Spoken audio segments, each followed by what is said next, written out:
এই মুহূৰ্তত আগবঢ়াইছো মৰ্নিং হেডলাইন্স। উদ্ধাৰ হল উত্তৰাখণ্ডৰ বাইক ৰাইডাৰৰ চুৰি হোৱা মটৰচাইকেল। গ্ৰেপ্তাৰ ফিৰোজ কাজী আৰু আশ্ৰাফুল দেৱান নামৰ দুগৰাকী মটৰচাইকেল চোৰ। দক্ষিণ হালমাৰাৰ পৰা আৰক্ষীয়ে উদ্ধাৰ কৰে ননী নামৰ বাইকাৰগৰাকীৰ মটৰচাইকেলখন।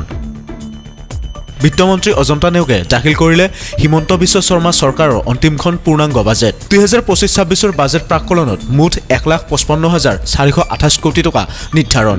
প্ৰাক্কলন অনুসৰি ৰাজহ সংগ্ৰহ হ'ব 34,823 কোটি, বিপৰীতে ঋণৰ পৰিমাণ হ'ব 36,185 কোটি।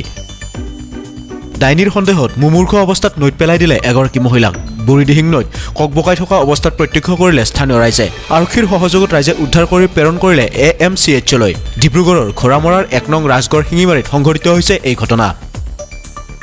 পবিত্ৰ ৰমজান মাহটোতে লংকাৰ নখুটিত ভয়ংকৰ ঘটনা। হাজিৰা কৰা প্ৰাপ্য মজুৰি বিচৰাই কাল হল এহাল মাতৃপুত্ৰৰ।